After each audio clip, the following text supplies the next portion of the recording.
ভারতের ক্ষমতাসীন দল বিজেপির হয়ে নির্বাচনী প্রচার সারছিলেন, কিন্তু 1 ঘণ্টা পরেই তাকে দেখা গেল কংগ্রেসের মঞ্চে। রাহুল গান্ধীর ভাষণ শেষ হতেই মঞ্চে এসে কংগ্রেসে যোগ দিলেন অশোক তানওয়ার। যদিও দলবদল ব্যাপারটা তার কাছে ডাল ভাত, কারণ গত 3 বছরে 3 বার দল পাল্টেছেন তিনি। ভারতীয় সংবাদ মাধ্যম হিন্দুস্তান টাইমসের প্রতিবেদনে এ তথ্য জানানো হয়। আগামীকাল শনিবার হরিয়ানায় বিধানসভা নির্বাচন। শেষ সময়ের প্রচারে বৃহস্পতিবার দুপুর 1টার দিকে বিজেপির মঞ্চে দাঁড়িয়ে পদ্ম শিবিরের প্রার্থীর জন্য ভোট চেয়েছেন সিরসার প্রাক্তন সাংসদ অশোক। এরপর মাত্র 1 ঘণ্টার মধ্যেই তিনি পৌঁছে যান কংগ্রেসের নির্বাচনী প্রচারে। সেখানে তখন মঞ্চে ভাষণ দিচ্ছিলেন লোকসভার বিরোধী দলনেতা রাহুল গান্ধী। তার বক্তৃতা শেষ হতেই মঞ্চে আসেন অশোক।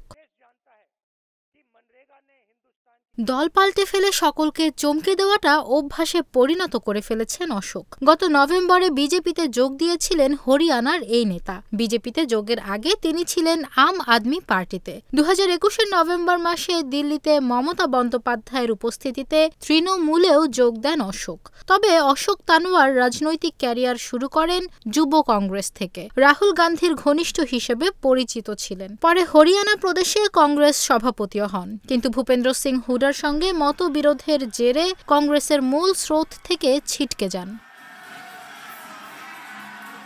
এদিকে হরিয়ানায় ভোট প্রচারের শেষ 2 দিনে দেখা যায়নি ভারতের প্রধানমন্ত্রী নরেন্দ্র মোদীকে। পরিসংখ্যান বলছে 2014 সালে হরিয়ানার বিধানসভা ভোটে 10টি এবং 2019 সালে 7টি জনসভা করেছিলেন মোদী। সেই তুলনায় এবার করেছেন মাত্র 4টি। সাধারণত ভোটের প্রচারে সরকারের উন্নয়ন কর্মকাণ্ড তুলে ধরেন মোদী। তবে হরিয়ানার বিধানসভা ভোটে বিজেপি সরকারের গত 10 বছরের কাজ তুলে না ধরে মূলত কংগ্রেসকে আক্রমণ করাকেই প্রচারের অস্ত্র হিসেবে বেছেছিলেন ভারতের প্রধানমন্ত্রী। প্রত্যেকটি সভাতেই কংগ্রেসের বিরুদ্ধে বিভিন্ন অভিযোগ এনেছেন।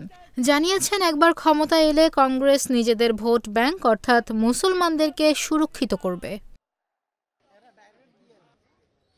হরিয়ানাতে ক্ষমতায় আসার জন্য মরিয়া কংগ্রেসও। সেই রাজ্যে এক দফায় নির্বাচন অনুষ্ঠিত হবে 5 অক্টোবর। 8 অক্টোবর হবে গণনা।